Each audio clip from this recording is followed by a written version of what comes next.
What is your American dream? My American dream is that everyone's human rights are upheld and respected and that no family is ever separated.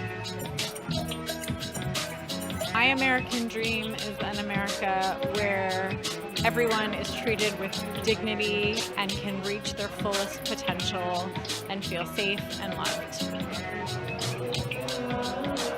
So that we can all live in dignity together in the same dream of the Reverend Dr. Martin Luther King and Mahatma Gandhi, where we want to build a beloved community. We are not judged by the color of our skin, but by the intent of our character. Everyone has a right to the American dream.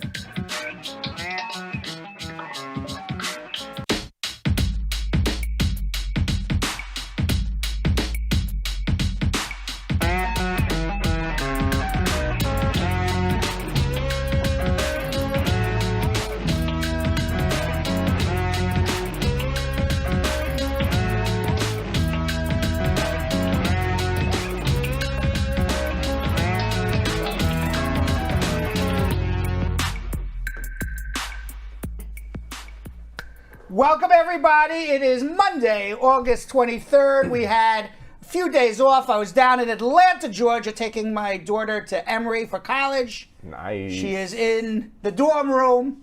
That's exciting. Said, adios, good luck, see you later.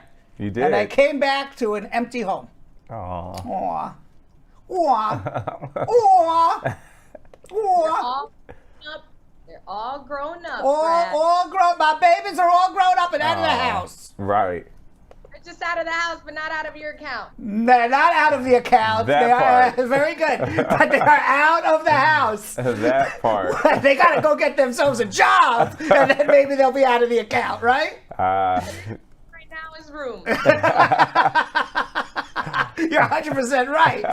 Now I'm doubly sad. Yo, Vanessa, what's happening, guys? Chilling.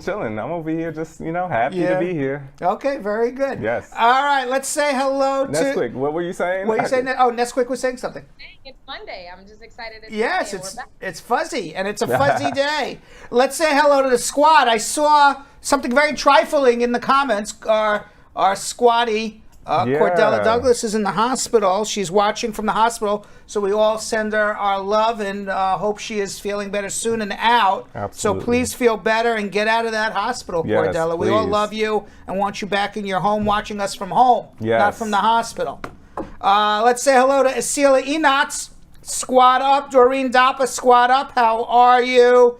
Jessica Leamy, Joelle Reed, squad up. Elizabeth Francis, squad up. How are you? Nadine McPherson, squad up. Renee Stewart, squad up. Dion Reed, what's going on? Carol, the Anderson Tiger. Kelly Williams, Princess Tenko, Suzanne Johnson, and Carol, loving Nesquik's hair. Yes, me too. Loving the do. Thanks, friend. Love it. It's not me. I love it too. I'm just reporting on what Carol the Tiger is saying. Thank Carol the Tiger. Don't thank me. And let's see what's going on YouTube. Chetty Manbordi. I always call him Chetty Mandori, but apparently I've been reading his name wrong this entire time. It's Chetty Manbordi. He's never bored. Manbordi. No. Manborday. Ooh. Maybe it's Cheaty Manborday. It could be that too. It could be that too. I've been calling him Chetty Man. I don't know what I've been calling him, but I haven't been calling him properly. So let's get the right name. Yeah. Cheaty. Let's decide on his name. Cheaty Manborday. I like that. I like that. Celia Enotz, double fisting. To airball to Spinulli. It's a new name. Yeah. Any news for divorce for driver's licenses for undocumented in Massachusetts? I have no news about the driving licenses for Massachusetts, but I do like to airball to Spinulli's name. Mira Sheik. Hello, Miloslav Minkov. Hey, yo, Brad Squad is back. That's the proper way to start my week. Jessica Leamy, how are you? Maxine Gowie. And I think Jessica Kalimi, I think she's double fisting. I saw her on she usually Facebook as is. well. Sasha Peters saying hi, squad. Susie Q Mac. Kelly Desire. Quad up. Quad up. Everybody. Ah, Get your quads going. the quads. Yeah. Yes. You got to get the quads right. You got to get the quads right, because if not, you're not going to be able to, walk, run, jump. Yes. So make sure all that. Make sure your quads are all there. No, I'm sure she's saying squad up. Yeah. What's the typo? We're only making fun. And Abdul Latif saying squad up. Small entertainment. Soon to be huge entertainment. Yeah. He small entertainment's building his portfolio. Yeah. Soon to be huge, but right now small with a question. When will the U.S. Embassy start to give appointments to people documentarily qualified and has been approved? They are doing it right now, but it's like a trickle, unfortunately. Not a deluge. A trickle. A trickle. The only way, and this is, the only way you're going to get an appointment in 2021, if you don't have an appointment yet, the only way that I see anybody getting an appointment in the year 2021, I can't talk about 2022, but in the year 2021, if you want an appointment and you haven't been scheduled yet for an appointment, you got to file a request for a humanitarian expedite. And you got to come up with your best reason why you need to be in America or why your relative needs to be in America, and put your best foot forward. The best reasons are always medical reasons. But other than that, there's so many people backlogged. I can't see people just randomly getting appointments in 2021. All right, Jonathan and Vanessa, take it away. Absolutely. All right, squad, you already know what time it is. It is time for you all to start sharing, because we're going to start schmoozing with Brad, talking headlines, including the news that the Department of Defense is mobilizing commercial airline flights to help with the United States evacuation efforts in Afghanistan. And it's Monday, so we always start the week with some fuzzy stories, including a UK Royal Marine veteran who founded an animal sanctuary in Kabul and is now making sure all 68 of his workers and their families will be given sanctuary in the UK.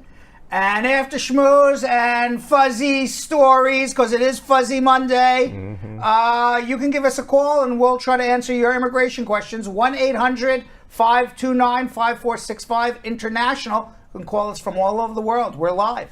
+1 212-227-8933. It's also the number for the law offices of Spar and Bernstein, our sponsor. So when you call that number, you're calling the law office, but the law office is putting you on our show live to get your free immigration questions. So call right now. Our lines are open. 1-800-529-5465. And if you are unlucky and can't get through, keep trying. You never know. And if you're still unlucky and can't get through, then you could always leave your comments, issues, problems, and questions in our comments section, whether it's on YouTube or on Facebook. And Jonathan and Vanessa, they are scouring the YouTube and Facebook comments for the best issues, problems, questions of the day. Of course, the first 5 always come from our Brad squad, VIP. But after that, we open it up to anybody leaving their questions in something we like to call social media check-in. And then later on in the show, I'm going to speak with Priya Sridhar, host of the NBC7 San Diego Sunday News. And she has a show called Politically Speaking. She's also an officer in the United States Navy Reserves, and we're going to talk about her career and what being a first-generation Indian American means to her. But let's, in the meantime, schmooze. Let's schmooze! Yeah.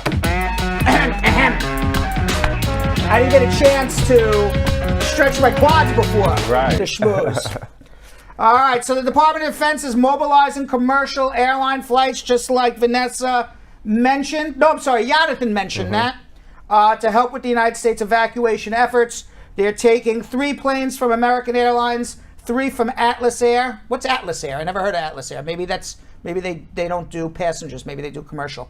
3 from Delta Air, 3 from Omni Air. Who's Omni Air? I don't know. I don't know either. 2 from Hawaiian and 4 from United.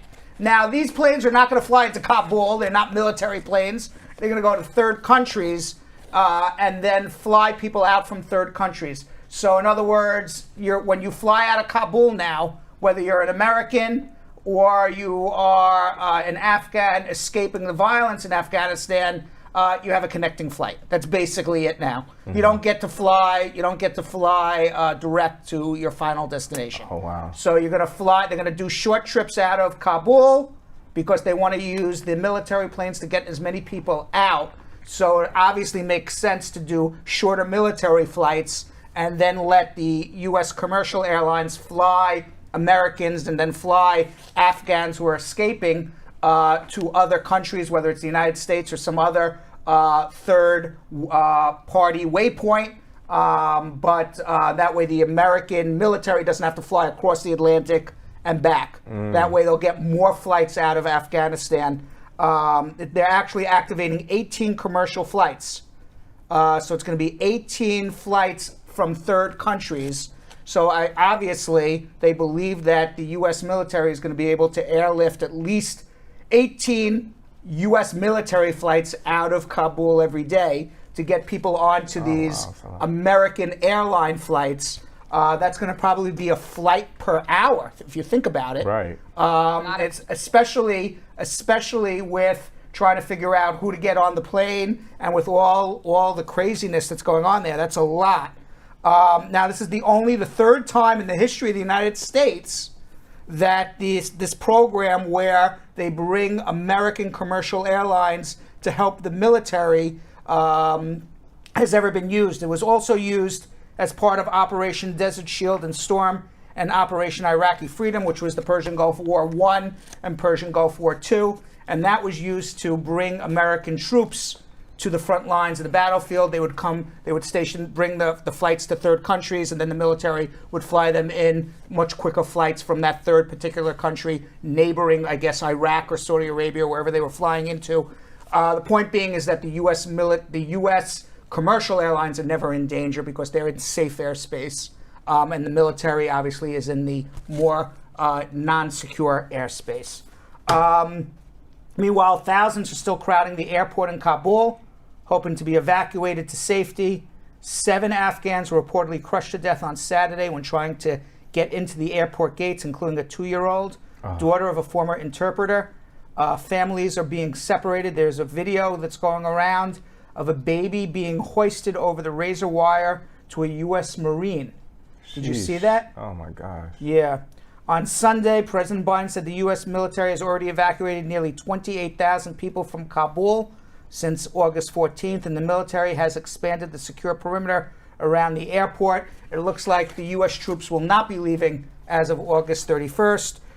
If you remember, Biden took all the troops out, then sent 7,500 troops back in, and apparently those 7,500 troops will be staying for a little bit until at least the Americans who want to leave get out, and we help our Afghan allies who helped the U.S. military during our 20 years of occupation and war. Now, one of the biggest issues is that ISIS is reportedly, that's the terror group, is now posing a threat to the airport, forcing the United States to set up different ways to get to the airport. There's no direct way to the airport right now because apparently ISIS fighters are stopping people, threatening people, perhaps harming people. We don't know. I'm not there. Now, humanitarian workers reportedly warn that 35 million Afghan civilians are in need of help amid rising food costs, bank closures, and little or no internet. Jeez. A bipartisan group of governors has offered to accept Afghans who are being forced out of their country. Governor of Utah, Spencer Cox, said, Utah was settled by refugees fleeing religious persecution. We understand the pain caused by forced migration and appreciate the contributions of refugees in our communities. Cox wrote a letter to President Biden offering to, quote, assist with the resettlement of individuals and families fleeing Afghanistan. Maryland Governor Larry Hogan noted in a video statement his state's history of taking in refugees with special immigrant visas. In South Carolina, Governor Henry McMaster told reporters it's our duty to help the Afghans. Meanwhile, Mitch McConnell has called the Biden administration's exit from Afghanistan a shameful failure of American leadership. He said in a statement, the rapid advance of Taliban was expected. The plight of innocent Afghans was predicted. The challenges of safely evacuating U.S. personnel and innocent Afghans have been magnified by our inexplicable withdrawal from Bagram Air Base. On Sunday, Senator Chris Murphy of Connecticut set the record straight. He tweeted, "Over the last decade, Republicans have pushed to intentionally create a massive backlog for the special immigrant visa program, the one we use to bring Afghan partners to America." That is true. Obama asked to increase the special immigrant visa program. It was rejected by the Republicans. Trump was supposed to accept 10,000 Afghan interpreters every year for the 4 years he was in office. Despite that, they've only accepted 17,000, leaving 23,000 unused visas over the 4 years. So Trump definitely made it harder for Afghans to come in. You know, the bottom line is this. You know what? You know what this is all about? I mean, sadly for Afghanistan, it's a disaster right now. Right. Okay? But from a political standpoint, this is what Biden's thinking. Nobody ever votes a president in or out of office because of foreign relations. Americans care about two things when it comes to voting: their pocketbook and their safety. That is it. So Americans never vote about foreign policy. Right. So he's making a bet right now. And the bet that Biden is making is that people will forget all of this by the time elections roll around. And I don't think many people vote and are going to go into a voting booth in a year from now and say, well, Biden screwed up Afghanistan, so I'm not going to vote for him. You know, history, first President Bush, he was riding a wave of 92% approval rating right after the first Persian Gulf War, about 10 months before the election campaign with Bill Clinton. He was a winning commander of a war. He lost the election because people didn't like the fact that they were paying more taxes. Yeah. Bill Clinton, when he went into office, if you remember what happened, was it Sierra Leone? You know, remember the movie Black Hawk Down? When the helicopter crashed and 20 U.S. or more servicemen died in a botched military procedure in, I think it was Sierra Leone in 1993, and they were saying the same thing what they were saying about Biden. He's a terrible Somalia, not Sierra Leone. Thank you very much, Julian. And they were saying the same exact thing what they're saying with Biden. He's a terrible leader. He doesn't know what he's doing. America looks weak. Blah blah blah blah blah. It was all forgotten about by 1996 with the re-election, and he won again, obviously. So Biden is counting on history again. Gotcha. There was no right time ever to leave Afghanistan. The fact is, $2.3 trillion of American taxpayer money, it's a lot of money, was spent on Afghanistan, and in the end, we have nothing to show for it. We could have spent another 20 years there and still have nothing to show for it other than another $2.3 trillion in taxpayer money. So when everybody goes and pays their taxes and says, what the heck is my taxes going for? $2.3 trillion went to Bagram Air Force Base in Afghanistan. Now, did Biden leave properly? Did he secure American safety? Did he secure Afghans who helped our safety? No. Is he making America look bad at the moment? Absolutely. Did he or his administration do a terrible job leaving Afghanistan and leaving this country in the disaster it is? Absolutely. But from a cold-hearted standpoint, when he says to himself, from a political standpoint, is this going to hurt my re-election? He's not. It's not. It's going to be forgotten about, especially in 30 days from now or 60 days from now when they pass a $3 trillion bill that expands Medicaid, free colleges for 2-year schools, associate's degrees, free college around the United States of America for associate's degrees, free early education, expanded Medicaid, more infrastructure, jobs for everybody. They're going to forget about Afghanistan very fast. And then part of that's also going to be, hopefully, fingers crossed, some sort of immigration amnesty. Yeah. So that's my whole take on it. Meanwhile, Friday, the Supreme Court granted the Biden administration an opportunity to fend off a Trump immigration policy that forces thousands to wait in Mexico. Remember that wait in Mexico was overturned when Trump came into office. The way he was stopping people from coming to the United States and applying for asylum was he was metering people, meaning the United States was only accepting a certain amount of asylum applications each day at the border. And if you entered the United States without making that application, you were ineligible to apply for asylum. And you had to wait in Mexico for your number. It was like getting a number at the deli. You ever go to the deli and they say number 88? No, and you're sitting there waiting at the bagel store or whatever? Me is the DMV. Okay, it's a DMV, same exact thing. And you sit there and wait, you're like, 61, damn. Right. 64, god damn it. When's they gonna hit 88? Right. So it's the same thing, except you're living in a tent in Mexico for month after month after month after month. Months and months and months and months in a tent with no water, no food. Jeez. Just hoping that some aid will come to you, waiting for your number to be called, just so you can walk to the border and make an application for asylum. So that was Trump's way of stopping people from coming to the United States of America. Well, obviously, we here at Bradshaw Live have been talking about it for years, about how inhumane the conditions were there. Biden said he was going to change those rules on day one. He did. And of course, it's all politics anyway. It's BS politics. So the Republicans sued and said Biden changed the rules without going through proper procedures. So a judge in Texas agreed with the Republicans and put back the old Trump program. And it's the same judge, by the way, who stopped DAPA and DACA and all that other stuff. Same guys from Texas. Same Republican judges.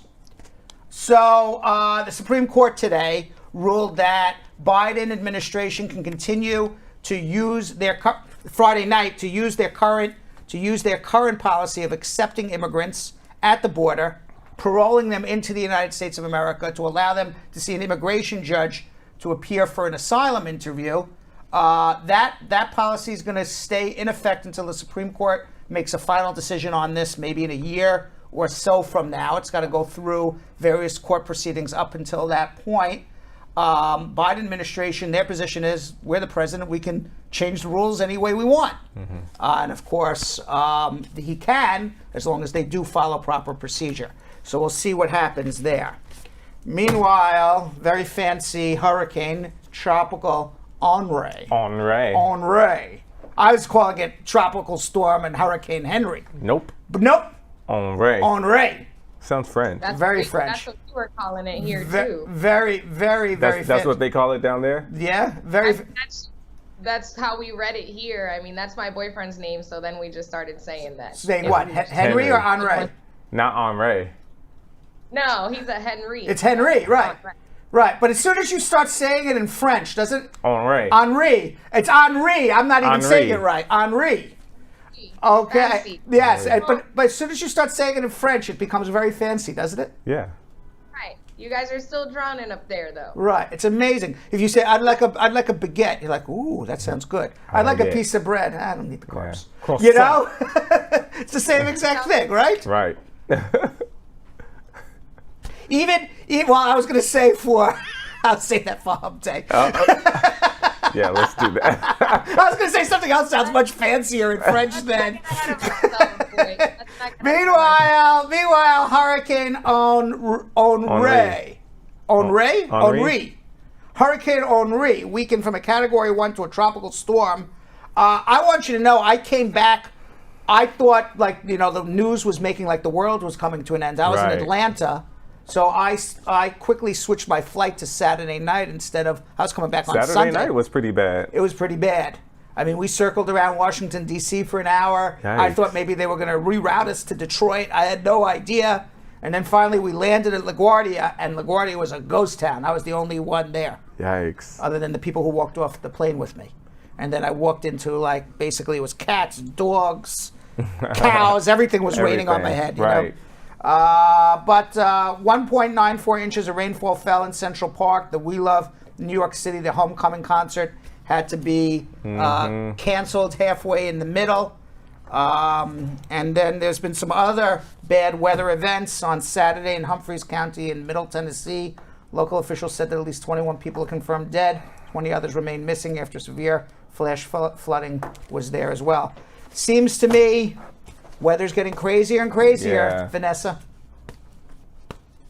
Oh, it is. It is. Scary.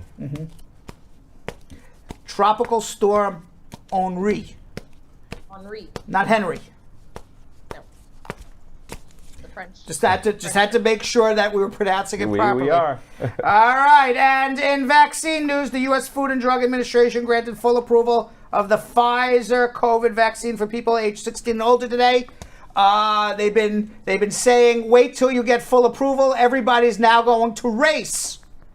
Those unvaccinated will be racing to get their vaccinations. There was a poll done by the Kaiser Family Foundation that said 1 out of 3 unvaccinated people will get vaccinated now that Pfizer has been fully approved by the FDA. I doubt it. I doubt that poll. Yeah. I don't doubt that Kaiser got those results. I'm not saying they're lying. I'm just saying that the people that they're polling is lying. Right? Just like, because they don't want to sound, they don't want to sound dumb when they say, well, how come you won't take the vaccine? Oh, I'll just wait until it's approved. Then Right. I'll think about it. It's like the same people who said they weren't voting for Trump and then did.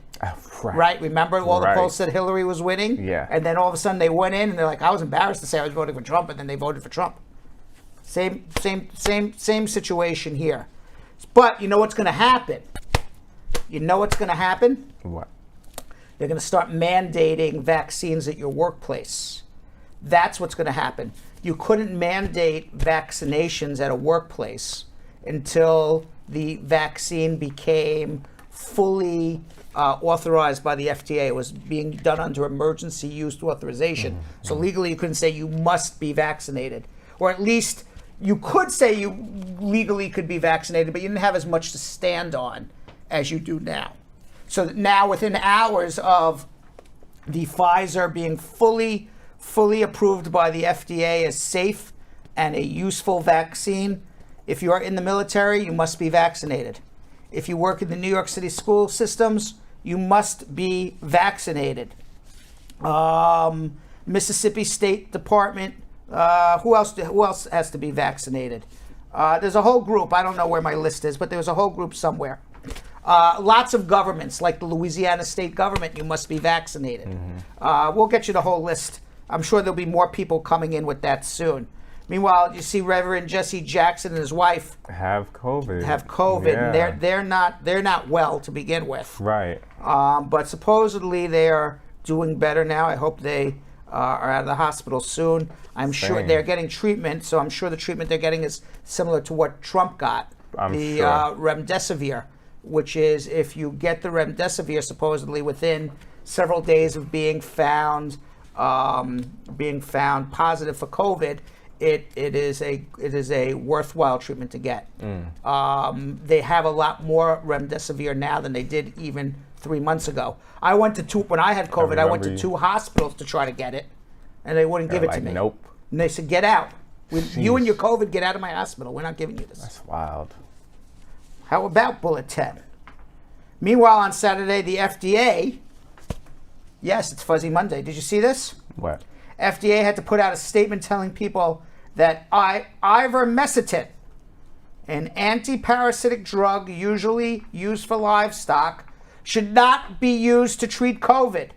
The warning came after the Mississippi State Department of Health issued a similar statement in response to reports that people in Mississippi are using this horse drug to treat COVID because it's going around the internet that you can use this rather than a vaccine to prevent COVID. On Twitter, the FDA had to write, "You are not a horse, you are not a cow. Seriously, y'all, stop it.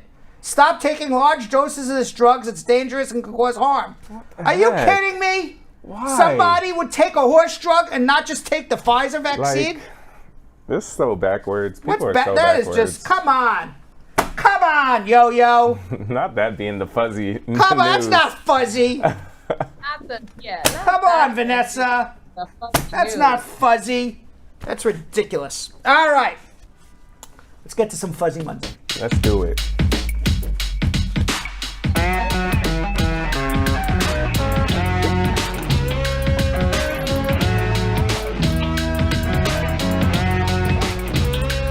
All right, so one dog inspired a UK Royal Marine veteran to found an animal sanctuary in Kabul. Apparently, a lot of the military were finding stray dogs and cats in Afghanistan while they were on duty there over the last 20 years.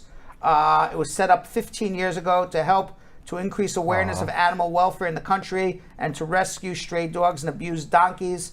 It was while on deployment in Afghanistan in 2006 that UK Royal Marine Paul Penfarthing, he's now 52 years old, and he and his troops broke up a fight between two dogs in the town of Nozad, and one of them followed him back home. All right, British police breaking up the fight between the dogs. The British military, that's what they were there for. All right, the pair spent the next 6 months together. He was giving the name Nozad after the town he was found in. And at the end of his deployment, he sought to bring the dog back to the UK. It was a move that inspired him to reunite other servicemen and women with dogs and cats they had befriended while serving. And the charity says it currently looks after more than 140 dogs, 40 cats, has reunited 1,600 soldiers with dogs and cats that they rescued and bonded with while in Afghanistan. Problem is now that everybody's leaving Afghanistan. Right. What are they going to do with these dogs and cats that are still in the stray shelter? What are they going to do with the people who are caring for them? In an emotional appeal, Paul Farthing pleaded for the UK government to make an exception for his Afghan staff who would not fall under the two existing schemes for interpreters and British government workers to be rescued from Afghanistan. His clinic trained Afghanistan's first fully qualified female veterinarians, but now he fears for their futures. He told BBC News, I don't think there are words to describe what they are feeling now. We gave people hope, aspirations, dreams for the future. In a matter of weeks, we have just ripped them from them. Now, the British Foreign Affairs Office, in a statement, said on Tuesday, we are in contact with Mr. Farthing to offer assistance. The government's top priority is to do all we can to deliver to our obligations to British nationals and those who have helped us, and then get them out as fast as we can. So hopefully they will get out the people who are helping with the animals, and also get the animals out to the soldiers who want to be reunited with them. Yeah. Meanwhile, Vanessa, you think cats are smart or dumb? I think I don't like cats, but I think they're smart. I think they're sneaky smart. Yeah, I think they're smart. I don't like them though. They're sneaky smart. Like sneaky smart, they right? Hurt. You know, I shouldn't be asking you. I should be asking Carol. Carol would know, right? Anderson the tigress. Yeah. Well, a recent study concluded that cats are not lazy, but they're pretty smart. Okay, they're not lazy. They're smart cats. Okay. Smarty cat. Right? That's why you call somebody a smarty cat. Wow. Right? You don't call them a dummy cat. This is true. You call somebody a dumb dog. Right? What are you, a dumb dog? Dogs are pretty smart, I think. But I think you would call a dumb dog and a smarty cat, right? I know smarty cat. Yeah. Well, usually they gave cats two choices. They could work on a puzzle to figure out how to get their food, or they could just go over to the dish and get their food. So what did they do? Went over to the dish? They went over the dish. They're not dummies. Why do I got to work on a puzzle? Because they don't want to work. They don't want to work on a puzzle. They went right over. So what the researchers concluded is they're smart. They're not dumb, because most animals would try to work on the puzzle. Yes, a lead author of the study, Mikel Delgado, a cat behaviorist and research affiliate at the UC Davis School of Veterinary Medicine, said that this is entire body research that shows that most species, including birds, rodents, wolves, primates, even giraffes, prefer to work for their food. What's surprising is out of all these species, cats are the only ones who don't want to work for their food, and they take the easiest way to get their food, which makes them smart, not dumb. Okay. I mean, you can look at the other way. You can say, wow, these are some lazy cats. Right. I see I see laziness. Do you see laziness or smartness? I see the easy way out. You're right. I see lazy. Yeah, easy way out. Yeah. Easy way out. Oh, It's I don't just like the way that. they were given the choice, but most of me seem to say, oh, there's food right over here. What do I need to work on a puzzle for? Now, I don't know. I say lazy. I disagree. It's pretty lazy That's to me. pretty lazy. What else is happening here? We're late. Let's talk about the orangutan with sunglasses. That's always cute. We could always end with an orangutan with sunglasses, right? Yeah. A good way to. Yes. All right. Now, we always say that apes behave like humans. An orangutan turned into a fashion icon when a woman dropped her sunglasses into the animal enclosure while visiting the Taman Safari Zoo in Indonesia. What? How does he even know how to... Yep. He's checking out the glasses. Lolita Testu captured the moment on video after she dropped her sunglasses into the enclosure. In the video, first posted on TikTok, which has now amassed over 7.2 million likes. Jeez. There you go, Yo-Yo. There you go. Just put on glasses, 7.2 million likes. Well, you got to be an orangutan to do that.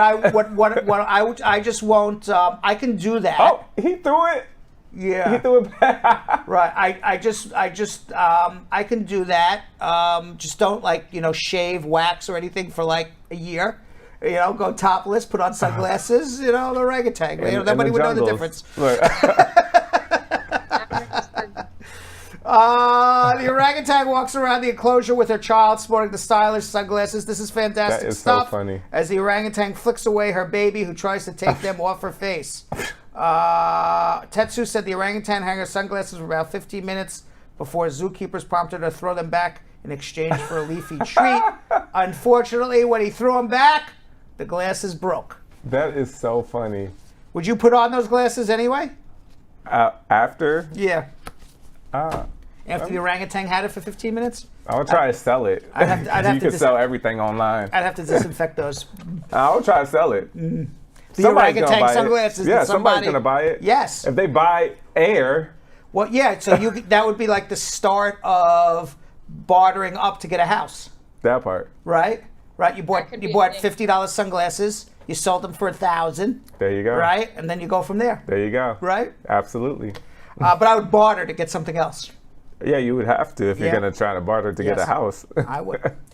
All right, that is we're late today, so that is our Fuzzy Monday for the day. We got to get to our immigration questions. But before we get to our immigration questions, in today's Braducation, I talk about incorporating a business and basic rules about a corporation's name and address. Let's watch. My goal is straightforward: to make the law usable and easy to understand for everyone. All of us in the United States have equal rights and should have an equal opportunity and a right to justice. I'm here to help because I want everybody to achieve their American dream. I'm Brad Bernstein, and this is your Incorporation Braducation. I'm not here to tell you what you'll want to know. I'm here to tell you what you need to know. My objective is to make the law easy for you to understand so that you can use the justice system, know your rights, take advantage of the law, and achieve your American dream. For many entrepreneurs, incorporating a business is the best way to protect themselves and their owners and shareholders from personal liability for the business's actions and debts. So is a corporation right for you? Well, there are pros and cons to forming a corporation. The most common pro is that incorporating a business limits your personal liability for business obligations, meaning you protect your assets, such as your home or vehicles. Another pro is that a corporation's ownership is contained in shares that are easy to transfer from one owner to another. And unlike a sole proprietorship or general partnership, you can pass your corporation on to someone else if something happens to you, unless you decide to have the corporation dissolve upon your death. Now, here are the cons to incorporating. It costs money to set up and dissolve a corporation, and corporations have additional record-keeping and annual reporting requirements that sole proprietorships and partnerships just don't have. Another important thing to check before deciding to incorporate is how it will affect your taxes. If after you've considered the pros and cons and you decided to incorporate, you'll need to prepare articles of incorporation and file them with the state. Each state has its own rules about how to incorporate, but here's some basic information you're going to need. Number one, you will need your business name. Now, rules about businesses' names vary, but most include these general guidelines. Your business name must be different from the name of any other business entity registered to do business in your state. You can't set up a company and call it McDonald's or Starbucks because it already exists. Most states have an online search tool that allows you to check for similar business names.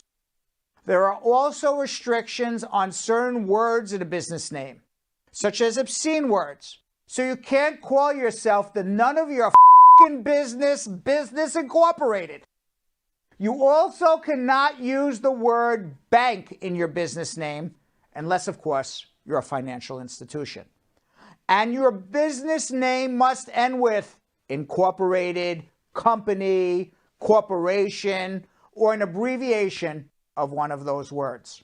Number two, you need a business address. It is simply the place where your business receives mail. It is usually acceptable to use a P.O. box as your business address.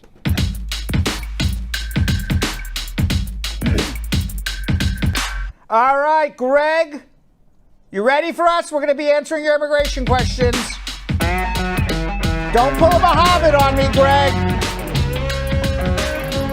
All right, because if you pull a Mohammed on me, he's calling all the way from the Philippines. Greg, how are you? I'm doing great. How about you? Good, good. What's going on? How can I help you? Well, I'm really, what I need is what I need to know from you. And I'm in a pickle here, Okay. in a situation with my wife. She was diagnosed with stage 3 cervical cancer. Oh my gosh. And she was been bleeding profusely, and they could barely stop the blood from, coming out. But lo and behold, we managed to get that under control. And in the meanwhile, I've been scrambling, trying to find a way to get her back into the States.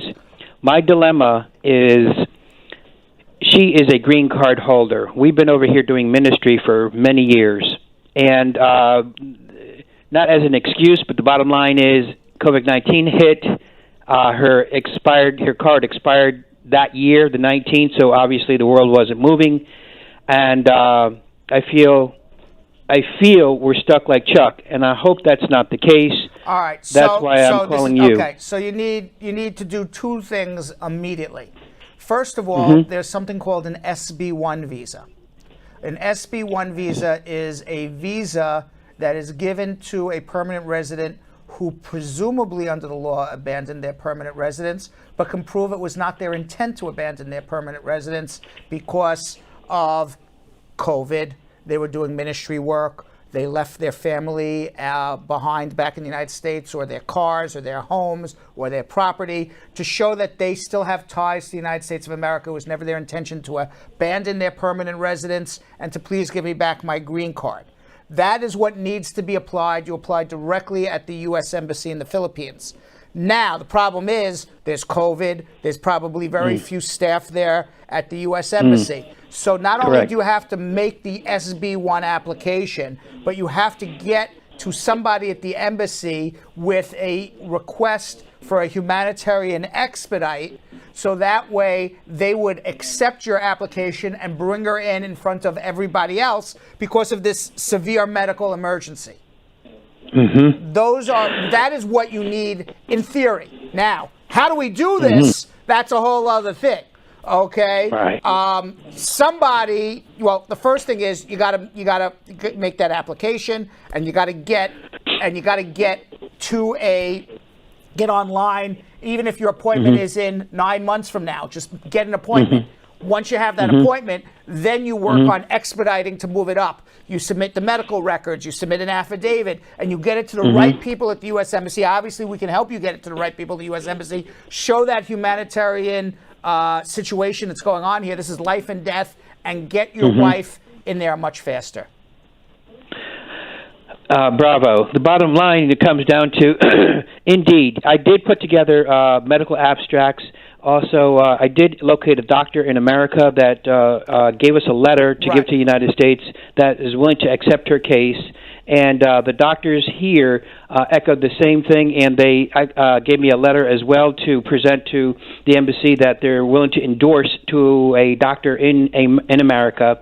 And also, we do have health insurance, United Health Insurance. That's fantastic. In America. You just need to get that SB1. You need that SB1 visa to get back to the United States. That's the piece that's missing, and get her into the embassy.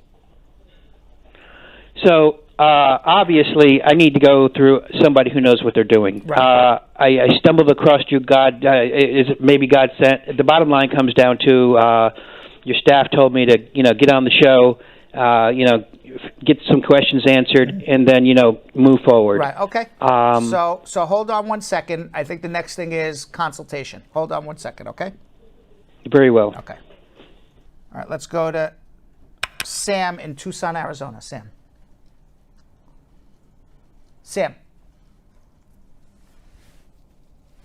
Hello? Hi, Sam. How are you? I'm doing good. How are you? Good. What can I do to help you? In 2018, I came to the United States. I wrote my NCLEX, so I passed as an RN. And I have this agency that filed for me. They filed I-140, which is for skilled worker. And then I-485, which is to apply to change my status from a B visa into like a permanent green card. So it's been 3 years now, and I've already done 2 interviews with USCIS, but now the case is just not moving. Okay. So I'm kind of like, why is the case not moving? Do you have any idea? I don't know. Why were you interviewed 3 times? What were they asking? That would be a good indicator of what the problem is. Yeah, so the first time they did the interview, it was smooth, everything was fine. People who did interview like a month before I did mine, they all got their green card a week after. I'm not interested in the other people. I'm interested in you. What they called you back for a second and third time. Obviously, they had an issue with you twice. Just twice. Okay. Twice, yeah. So obviously there was an issue they had with you, or they wouldn't have any more questions to ask of you. What were the questions they asked of you when they called you back? That's a good indicator of what the problem is. Okay, so the second time they were just asking to verify, like, if the agency, like, sponsored me from Nigeria, or they were just, like, they wanted to know the kind of interaction between me and the agency to know if the agency were just, like, doing something shady or something like that. Okay, so they have issues with your sponsor. They had, okay, yeah, so Sam, let's go back to, do you have any indication of what the problem is? You say no, now we know. That it's not you, it's the sponsor. Okay? Yeah. They feel that maybe this agency is not above board. So that's why you haven't gotten through yet. You need to have a bona fide job offer in order to get your green card. And what they're saying is perhaps, okay, maybe you do, but they have questions about it. So, I think at this point, if there is some sort of fraud investigation going on, which is what this is now, that you should have an attorney get involved, especially if it's been years. All right? So hold on one second, okay? Okay. All right. Let's go to Paven in Los Angeles, California. Paven. Hey, Brad, how you doing? Good. How are you? I'm good. Thanks for asking. Great show. Thanks for helping everybody out. Question. So this is regarding my father. My father is currently in prison, serving a 3-year sentence. He pleaded guilty to conspiracy to commit bribery, identity fraud, and unauthorized access to government computers. So Title Section 19, Code 371 and 108, and he has 2 counts of 1 and 70, which he pleaded guilty. He's a green card holder, and obviously this is considered as an aggravated felony, and he does have some priors from like 97, 99, and 2000, which is domestic violence, misdemeanors, where he served some jail time and community service. Is there any hope to do it? 212H form, or this just a waste of time for everybody? Well, you certainly didn't paint a very good picture of your father. Where's he from? He's from India. Yeah. I mean, the reality is this. If you're an aggravated felon and you have a conviction for an aggravated felony after 1996, then we don't even have to get into the domestic violence. You're gonna get deported no matter how long you've been in the United States of America, unless the only things that aggravated felons can do is one of three, which is either vacate their conviction, go back, and that their underlying aggravated felony conviction is illegal and unconstitutional. So you go back from a criminal standpoint and attack that way and try to overturn that conviction. The second way is some sort of convention against torture, that my life is in danger if I go back to India because somebody's out to kill me and the Indian government's not going to help me. Or three. Well, he's been to India with a passport recently. Okay. So he had a warrant out. He wasn't here. He was in India, so he came from India. Right. They arrested him at the airport. Okay, so that's not an issue then. And lastly is, I'm a U.S. citizen. You can't deport me. And sometimes people are U.S. citizens because they got green cards when they were minors and their parents were citizens. But if that's not your dad, I've just gone through all three ways to help an aggravated felon. So if in fact he's an aggravated felon, he's going to get deported. I don't know if he is or not. You listed off like a whole bunch of statutes that he pled guilty to, which I don't know off the top of my head, but I can generally tell you if it's a theft offense and it's a jail more than a year, and that's what it sounds like. If it's a fraud offense and the loss to the victim is more than $10,000, either one of those, you're looking at an aggravated felony. And I'm sure the 3 years in jail or the loss to the victim of more than $10,000 through this fraud that he did, it sounds like to me is an aggravated felon. Yeah, the bribery. Yeah, it was listed as aggravated felony on the court document. Right. This is a bribery case against the California state employees. Yeah. So unfortunately, it sounds like he's going to get deported. Okay. So can you explain what happens when he serves his 3 years? Yes, immigration. Sometime during this 3 years, I am sure he's going to get what's called a notice to appear. He'll appear telephonically before an immigration judge. Immigration will resolve his immigration case while he's in jail. It's possible when he gets the notice to appear that they just the immigration officer says, listen, you're an aggravated felon. You want to go to see an immigration judge, or you just want to sign yourself out? That he can just sign himself out without seeing a judge and yet, yes, I'll be deported. Whenever his jail sentence is over and he gets his parole or he's resolved his jail, he is going to be transferred from criminal jail to immigration jail, where he will wait weeks or a month or 2 months in immigration jail, waiting for the Indian government to accept a deportee back from the United States of America, and then he would be flown to India. What India does with him at that point, every country deals with deportees differently. Some countries jail deportees when they come back, others don't. I don't know off the top of my head what India does with them. Okay. One last question. I kind of did research and I thought, he probably doesn't have a chance. My mom was a political asylum and he got his green card through my mom. Prior to that, he didn't have documents. He just had a work permit every year. I'd said the only way for an aggravated felon is Convention Against Torture. My life's in danger. But you just told me his life's not in danger. He was just traveling in India, and he was la-di-da-di-da in India, so, there's no cat claim. Yeah, the government, when they captured him, they confiscated his Indian passport as well. Right, so it sounds like he's going to get deported, based on everything I know about the case. Okay. Well, yeah, that's what I thought too. But okay, thank you so much for your service. You guys are doing a great job. Thank you, and I'm sorry the show is great. And I'm sorry about what's going on with your family. So. Thank you. All right. Let's go to Joe in Atlanta.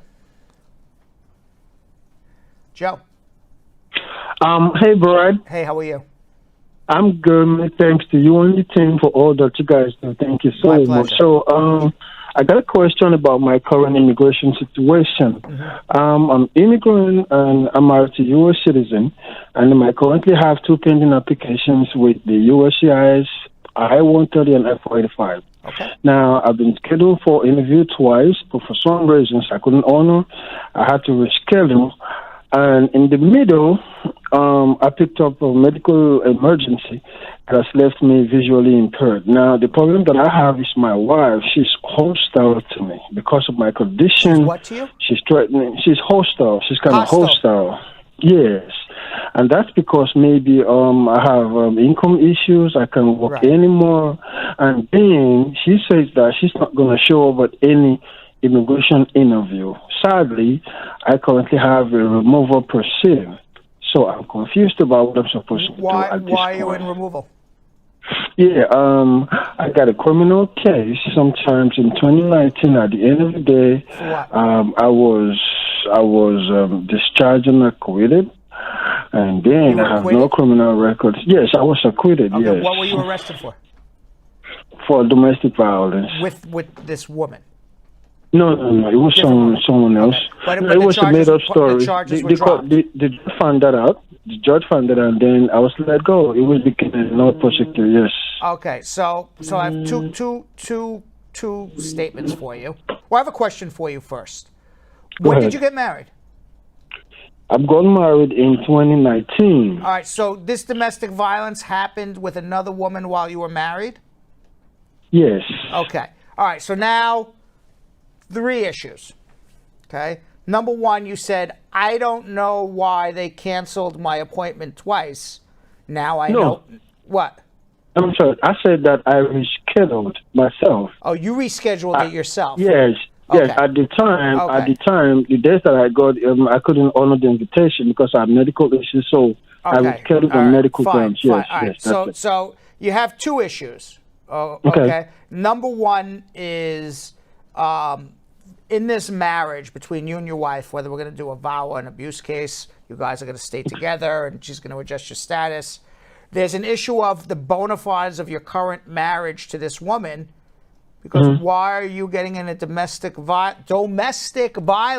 I'm in a domestic relationship with somebody else, with another woman, while you're married to your wife. Even if you were found innocent, what is this relationship with this other woman? How bona fide is your marriage to your current wife? That's a valid issue.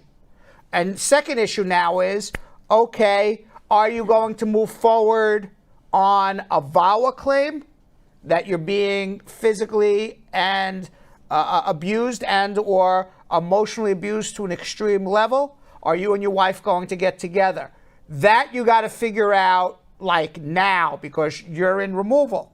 You have to file something because you got to show up to an immigration judge and say, hey, I got a bona fide I-130 pending. Hey, I got a bona fide VAWA. You can't show up with nothing.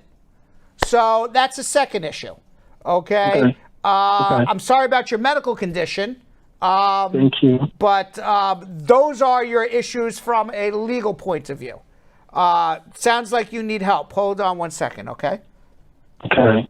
Let's go to Cree in St. John, Antigua. Cree. Hi. Hi, how Hello? are you? How you doing? I'm fine, thank you. I'm trying to figure out what my situation is as it relates to. I just had an immigrant visa appointment, IR5, and I was tentatively approved. And then they sent me back my passport, and they told me that I have to apply for a 601 waiver. Okay, so you were not tentatively approved. Well, that's what the paper said. I'm just repeating what it said. If you need a 601 waiver, that means you were denied, and now they're asking you for a waiver to overcome the denial. Why do you need a waiver? What happened? It says material representation. No, not misrepresentation. So they say you lied. No. What'd you lie about? I don't know. It just said material representation. You don't know what you lied about? I don't know what I don't recall me telling any lie. It said in 2000 material misrepresentation. What did you do in 2000? Did you apply for a visa and get denied?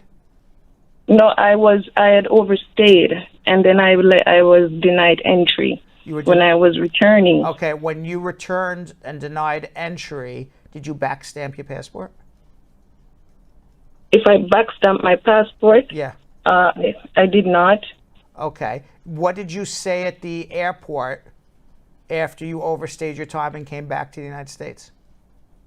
They told me I overstayed. I overstayed from the information that they have seen the system. I had overstayed, but it's been since. And you overstayed your time, but you were honest and said, yes, I did? You didn't try to conceal the fact when you came into the airport that you overstayed your time? No. No. She said from what she's seen there, it is obvious that I overstayed, and she tried to take my. Okay. Did you not purposely get a stamp in your passport when you left? I mean, they're suggesting you did something to conceal the fact that you overstayed. Yeah, well, I don't. Well, as it relates to the stamp, I don't know. It's been so long, but I know for a fact that my guess is that you did something with the stamp, or you concealed something. That's why they're saying misrepresentation. Do I have a chance at what are my options? Do I have a chance? Who's sponsoring you? Your husband? My son. Your son. You cannot get a misrepresentation waiver through your son. I cannot. So even though we went through all of this, there is no waiver for misrepresentation through a son. So this is. But this why is did I don't know why. It's actually. One second. Let me finish. I don't know why they said that, because there is no waiver for misrepresentation through a son, number one. And number two, if you're saying you never made a misrepresentation, then why are they asking for a misrepresentation waiver? Perhaps it sounds like maybe you were summarily excluded at the airport. And were you told not to come back for 5 years? Yes. Okay. So you don't need a waiver for misrepresentation. You need a waiver because you got ordered deported at the airport. That's a 212 waiver in which you are entitled to. But it says section 212A6C1, and then it says it says waiver eligibility, and they checked it. Okay, so it sounds like they're not charging you with a misrepresentation. You definitely need a waiver because you got ordered deported at the airport. Okay. Yes, they turned me back. They did turn me back. Okay, that is what you need the waiver for, not for misrepresentation. I'm not sure. So that's what 212A means? 212A6C1? I'm not sure what you're reading there, because you're saying the letter that the I embassy understand sent what me. you're reading. I don't know what is checked off. I would need to see the actual document. But based on what you're telling me, yes, if you never concealed the fact that you overstayed your time, that is not a misrepresentation.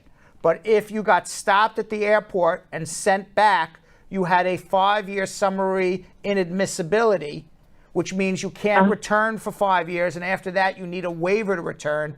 That's what it sounds like they are asking for. And the answer is yes. On that waiver, you can do it through your son. On misrepresentation, you can't. Do you have a chance? Yes. Do you need a lawyer? Yes. Is that considered fraud? No, that's considered getting deported. Oh, okay. All right, hold on 1 second. Let's go to Gabriel in Dallas, Texas. Good afternoon, sir. Hi, how are you? I'm doing good. How about yourself, good. Sir? Yeah, sorry, sir. My question is, I have a pending VAWA application for over 3 years. Last year, November, I got into a domestic violence with my brother. So I was arrested and put on a hold by the ICE. But unfortunately, at the county jail, after 15 days, they dismissed the case because I proved innocent about the case. Okay. So then I went to the immigration judge. Then I got a bond. Okay. So ever since then, after I get out from the jail, after I think in March, I got an RFE to submit my criminal record, which I did submit everything, and with the discharge letter from the court. So I'm just concerned about the application. I don't know. Well, they're where to taking go about about it. They're taking about 3 years these days, so it's not unusual. Yes, sir. It's not unusual that somebody would be waiting 3 years. The fact that you got arrested, you got put in removal, that all delays your case for sure. So I wouldn't be surprised if you don't hear for another 6 months. But as long as you have a pending I-360, your criminal case ultimately was dismissed. You don't have a criminal record. My expectation is that based on what you told me, this would not prevent you from getting approved for your I-360. Will your I-360 be approved? I have no idea. I don't know anything about your case. All I know is that you have this arrest. You were put in removal. The arrest was dismissed. The judge bonded you out. The judge is waiting on approval of an I-360 now. So you need 3 years good moral character. One arrest and a case dismissed doesn't make you a person of bad moral character. So now we just got to wait and see what happens. Oh, okay. All right, hang in there. All right, let's go to Obi in Houston, Texas. Obi. Hello. Hi. Hi, bro. How are you doing? Good. How are you? I'm fine. Okay. I got married in 2017, and I filed for my I-485. Then in 2019, towards the interview, my wife didn't show up because she has already divorced me prior to then, and I couldn't show up for the interview, and my case was denied. Then that was in 2019. Then sometime in last year, 2020, in June last year, I got like a letter from the Homeland Security about removal proceedings, and then I filed for a VAWA because we couldn't go to the court then because of the pandemic. My removal proceedings was adjourned indefinitely, so I filed for the VAWA, and at the moment now I have my prima facie, but I got another letter telling me that I have to show up for removal proceedings. So that's what I'm calling out to know how it's going, what I'm to do. Because well, you have a receipt for the pending VAWA case, correct? Yes. Okay, so you show up to court and you tell the judge, I have a pending VAWA case. Let's adjourn this until they make a decision on my VAWA case. Okay. All right, but it sounds like you need a lawyer. Hold on one second, okay? Let's go to Melissa in Houston. Hey, Uncle Brad. How are you, Melissa? I'm good. Uncle Brad, I have a question. I filed for my VAWA. I received my premier facie, and I received my appointment for biometric. But I had a pending asylum case, for, like, they sent me to go do biometric as well, so I did. So I was wondering, should I wait until the VAWA is approved for me to withdraw the asylum? No, you can withdraw the asylum now. It's perfectly fine. You have a pending adjustment as well? I've done the biometric for the asylum. Did you file an adjustment with the VAWA? Yes, the 485. Yes, then withdraw the asylum because you won't get the I-485 approved if you have a pending asylum. Okay, Uncle Brad. Okay. Thank you so much. Right, good luck. Let's go to Benjamin in Tijuana, Mexico. Hi, good afternoon. Hi, how are you? Pretty good. I have a question. Almost about 3 years ago, I got deported from Las Vegas, Nevada, due to the fact that they sent me a letter to appear to immigration court. I never received it, so it became an order of deportation, and they deported me like super quick. Oh wow! So my question is like, did you have a green card? Did you have a green card? What did you have? No, I have my dad. He's a resident. He was the one petitioning me. My case was approved back in 1993. I filed for my residency back in 2007. Right. And it was denied. Why? Due to the fact that they had changed me to a different category. Because I was no longer under 21. But your dad filed for you before you were under 21. Yeah. And your dad was a citizen. And your dad was a citizen before you were under 21. No. No. My dad is currently a resident. Oh, he never became a citizen. I understand that. Okay, fine. No, okay. So then, could I just get this straight? You were in the United States since '93. Your dad filed for you. You turned 21. You filed an adjustment incorrectly because you changed categories. It got denied, and you didn't know about a removal hearing. They sent you a notice to the wrong address or whatever it may be. You weren't there. And then all of a sudden, you don't know about any deportation. Next thing you know, immigration knocks on your door, arrests you, and deports you. Correct. Yeah. Do you have a criminal record? Do you have a criminal record? I was arrested back in 2003. For what? Conspiracy to commit burglary. And what happened? I pled guilty to it. I went back to try to see if I can get my sentence reduced to, because they gave me exactly a year. So you're an aggravated felon. And I got it reduced to 1 year. You got it reduced to 1 year. I mean, I got it reduced to 1 day. I'm sorry. 1 day. Instead of being 165 days, it's now 364 days. Yeah. 364 days. Okay. Yeah. So that makes it a CMT. All right. So you got two options on how to deal with this. Okay. One is to make a motion to reopen your deportation case because your rights were violated. You have a right to defend yourself in a removal hearing. You had a right to file an adjustment application in a removal hearing and apply for your green card in a removal hearing. And you were denied that right because immigration mailed the notice of your deportation to an address where you were not living. They have a duty to give you proper notice so you know when and where to show up to fight your deportation case. You have a right, correct, based on what you told me, to make a motion to reopen your case.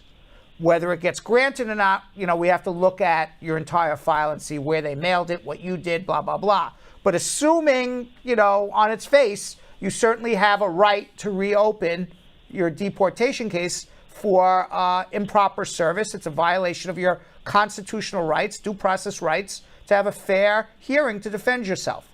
If in fact that's what happened, immigration has to fly you back to America to have a new deportation case where presumably you would ask the judge to adjust your status under 245I to get your green card. You have a crime of moral turpitude. You may need a waiver. We'll see. That's what I would try first. If we are not successful, the next step would be to transfer your dad's approved I-130 to the National Visa Center, process you for a green card in Mexico, and process you for a waiver for the prior order of deportation. It's one or the other. But I would start with the motion to reopen first. Okay, so hold on 1 second, okay? Let's go to Raul in Dallas, Texas. Hi, Brad. Hi, how are you? Thanks for everything that you're doing in the show. My pleasure. Hey, so I've applied for U.S. citizenship through my spouse. U.S. green card through my spouse. And back 2 years ago, I've been charged with possession of controlled substance. And initially, without pleading guilty, I have just taken the pretrial diversion. And then initially it was for a year, but then the judge has dismissed the case for 6 months. Okay. Within less than 6 months. Wait. And I have my interview coming up. Interview for what? For this green card. Okay. So what you told me is that you were arrested and the case was dismissed because you went through pretrial diversion. Correct. Okay. And your question is what? Will this affect you? Yes. Will this affect me? And also, on the same day, I've been also charged with DUI, but it has been reduced to reckless driving. All right. So it's not going to affect you in the sense that it makes you inadmissible. You have a reckless driving. That's what's on your rap sheet, reckless driving. So that doesn't make you inadmissible to get a green card.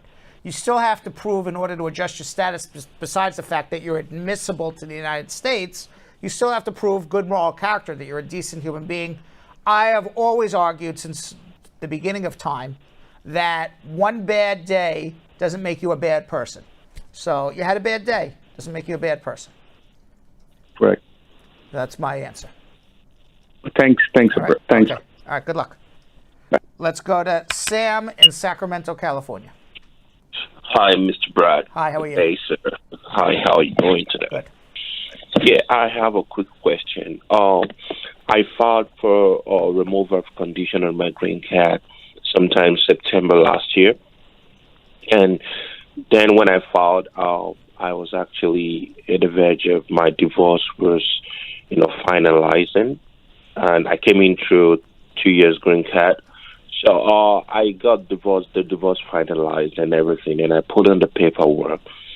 And a few days ago, early this month, I checked the USCIS case of just to track the case, and I went for the biometrics, and afterwards I received a notification that on August 4th, my case is being moved to, they're going to schedule an interview. And I was hoping that they will ask for a RAF for the final divorce paper, because I already got it. But unfortunately, I didn't receive anything from them yet. So but the only thing I got... You're going to show up on the interview, because you have a joint application pending right now. You'll show up at the interview with your divorce, with proof that it was a bona fide marriage, and tell the immigration officer, I'm divorced, here it is. And I'm requesting, you can do it at the interview, and I'm changing this to a waiver case. Oh, I think when I filed for the remover, I filed for a waiver. And okay, so if they haven't asked for it, they haven't asked for it. When you go for the interview, here's my final divorce. Okay, all right. So I just present the final divorce paper. Correct. To them, and that'll be all. Right. If they ask in the RFE, fantastic. But I'm sure right at the interview, here's my final divorce. Here's my documents. It was a real marriage. Ask me what you want, and I'm sure everything will go fine. You get your green card. All right. And another thing, I just want to. Another thing is, during the course of the marriage, my ex actually, filed a false report on me. And I'm not going to say I got arrested, because afterwards the charges was dropped. I wasn't convicted for anything. And even the Sacramento police, they sent me a kind of, apology letter, paperwork to say that. It's fine. So I don't know if that will count against me in any way. Nope. There's no, A, you weren't found guilty of anything, and B, to remove the conditions, there's no good moral character issues. Okay, but will that start if I want to file for my citizenship? Well, if you have an arrest within a 5-year period of you filing for citizenship, it obviously affects your case. Filing for citizenship, you have to prove good moral character. But, as I told the gentleman before, one bad day doesn't make you a bad person. As a matter of fact, you got a letter apologizing for arresting you. Yeah, they actually apologized and said I wasn't on the system and anything. So the answer is they apologized to you, so you didn't do anything wrong. Okay. Right. Thank you so much, Mr. Brad. Have a good day. Thank you. Let's go to Hamza in Queens. Hamza. Hello. Hi. Hi, how are you? Good. I have a question. Yes. So I came to USA like 2 years ago, and I got 2 years permanent resident card. And to remove the conditions, I have to apply I-751, and I applied that. And it's been because of COVID, I applied that in 2020 Feb, and it's still not. I just did my fingerprints in April, and I'm still not interviewed.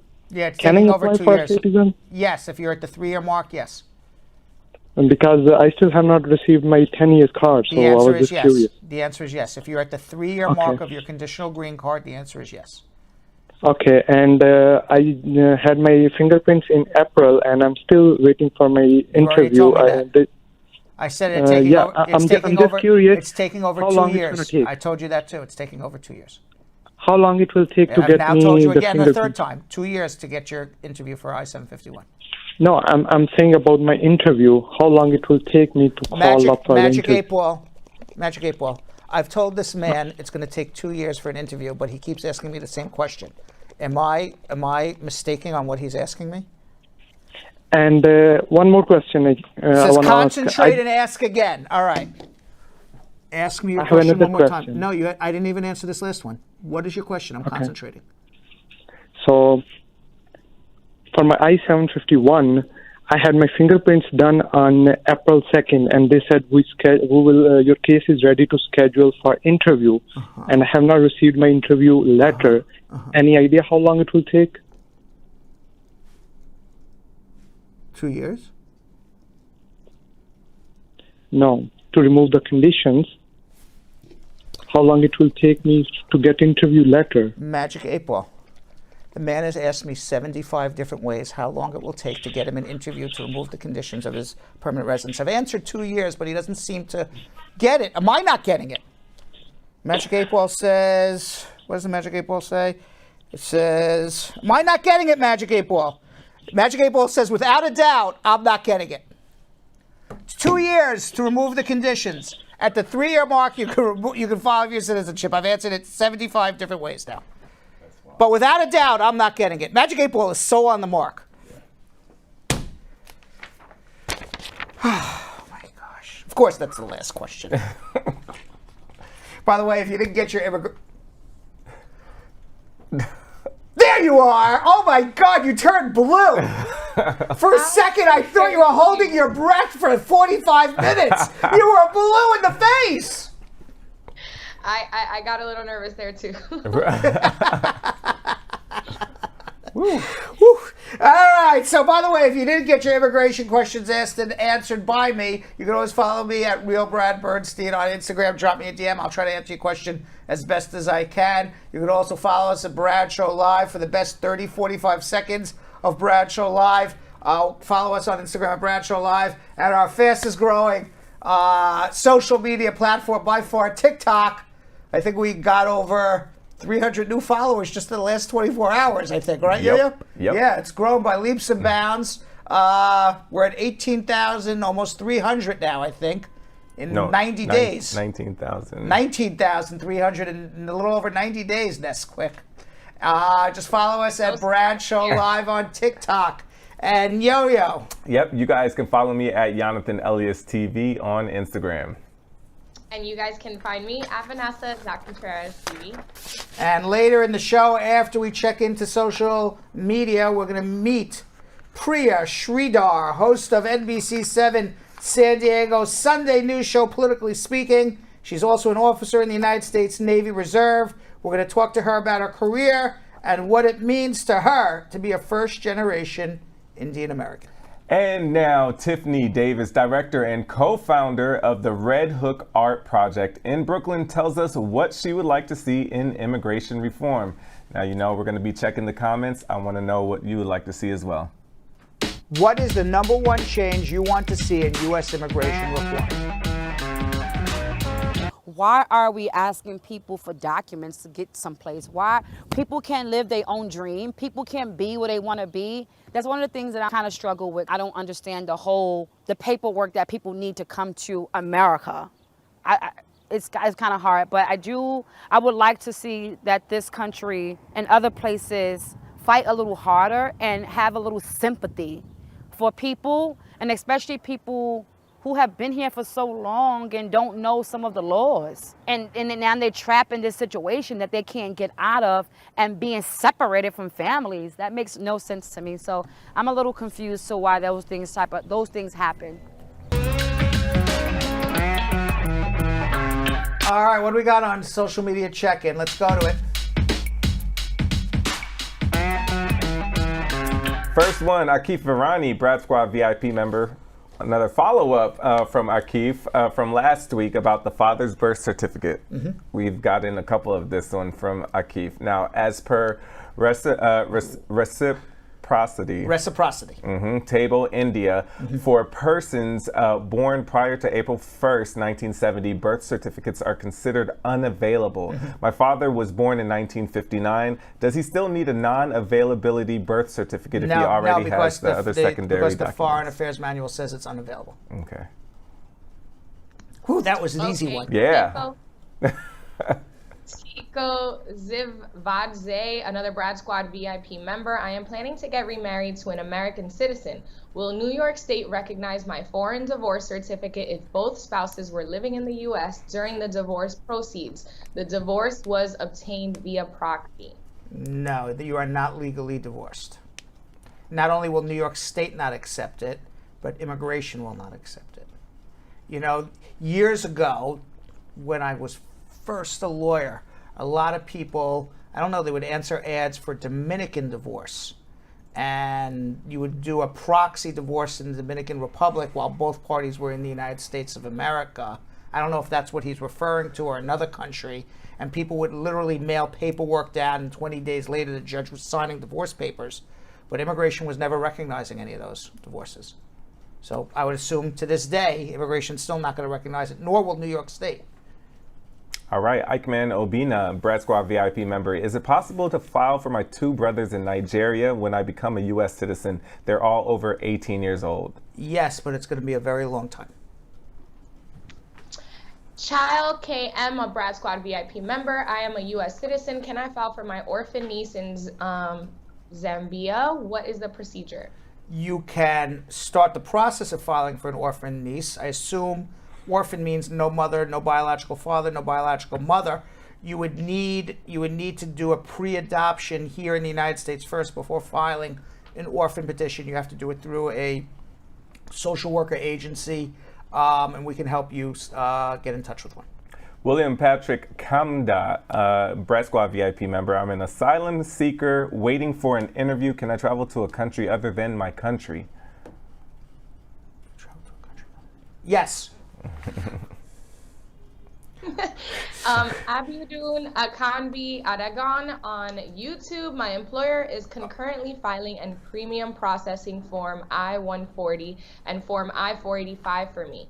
Can form I-824 be filed for a spouse and two kids at the same time, as they are currently in Nigeria? What is she doing?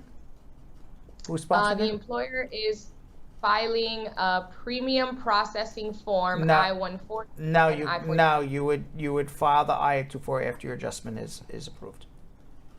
Young King's Lifestyle on YouTube. My case was approved, but on my notice it said I'm in the States and I'm not. I called them to have it fixed and they wrote a typographic error. Do you think it's going to work? Who approved? He was filed by a family member? Just as the case was approved, but on the notice it said that they were in the States, but they're not. Okay, so if it gets to the National Visa Center, you're okay. You got to make sure the case is getting to the National Visa Center. If it's not at the National Visa Center, you're never going to get through. Then you would have to do an I-824 to transfer it to the National Visa Center. Even though it's not your fault, you'd still have to do it. Renee Stewart on Facebook. My daughter, who is 15, no longer lives with her U.S. citizen dad who filed for her. Can I file for her citizenship? I am a permanent resident. You would not file for her citizenship. She's an automatic citizen if she was living in the legal and physical custody of the father for some period of time with a green card and the father was a citizen. Even if it was 2 months, 3 months, whatever it is. She's an automatic citizen. You would file an N-600. Alam Aga on YouTube. I paid USCIS the immigration fee on April 1st, 2021. After a week, my wife and 2 children received their visas and they gave me 90 days to wait, but I have not yet received it. Is this normal? Wait, so the family got it and he didn't? Yes. No, not particularly normal. You may need to have somebody get involved. That's not normal. Right. Elegant Lady on YouTube. Any changes in the Senate on the infrastructure bill? Not yet, but I'm scouring the news every day to checking on it. Celio Ba on YouTube. Is it okay to file the I-751 2 months before expiration, or does it have to be 90 days before the expiration? Any day between the day of expiration to 90 days before. So 2 months before is perfectly fine. Natalie Haynes on YouTube. What if I get an appointment from DHS after 7 months and didn't get any response at my adjustment of status interview? Should I be worried? Well, the longer I assume it's a marriage case, the longer it takes, the more likely it is that they have questions about the validity of your marriage. Nalinba Patel on YouTube. When will the travel ban be over? I wish I knew. Emerson Cavalcanti on YouTube. Do you think restaurant workers will count as essential workers when or if the reconciliation package gets approved towards immigration of undocumented people? I wish I knew. Astute Man on YouTube. Is this a good time to file for asylum? It certainly is. Tabriz Mystery on YouTube. I'm a green card holder and I applied for my wife's I-130 in March of 2020. How long will I have to wait? Also, I applied for my citizenship in July of 2020. How long will I have to wait for my citizenship? Citizenship, you should have already got an appointment already because you're over a year. For your wife, it's usually about 2.5 to 3 years, but hopefully if you're a citizen, maybe shorter. Let's give you fingers crossed. Amilcar B on YouTube. I did my biometrics last Wednesday and I'm waiting for my EAD. How long should I expect to wait? I'm supposed to start a new job, switching from H-1B to green card, and my wife is sponsoring me. It's really from the time that you filed, figure 6 months and maybe less than 90 days from the biometrics. Top Delmar on Facebook. Why can't immigration lawyers file lawsuits for people who have been waiting a long time? They do. It's called a mandamus. R. Melendez on YouTube. My brother has been at LPR since 2012, U.S. resident, parent to child, and is ready to become a citizen. In 2008, our removal proceedings were closed based on TPS for Salvadorians. What's the next step? Say it again. I was reading Marge Higgs' comment. Anytime is a good time to apply for asylum as long as you're qualified. That's the next question. And I was saying to myself, she's right. I didn't say that part, but yeah, she's right. So let's say... my brother has an LPR since 2012, U.S. resident, parent to child, and is ready to become a citizen. Now, in 2008, our removal proceedings were closed based on TPS for Salvadorians. So what's the next step? Does he have his green card? What is he talking about? That's where I'm confused. The brother has been at LPR since 2012. File an N-400 if he's over 18. Yep, because he's a parent to a child and is ready to become a citizen. Yeah. Georgia Fletcher on Facebook. My husband filed as a legal guardian for my son when he was 14 years old. Is my son an American citizen or does he have to file? If the son was living with a U.S. citizen parent? Yep, my husband filed as a legal guardian for my son. No, not as a legal guardian. Sorry, nope. He has to wait till 18 to become a naturalized citizen.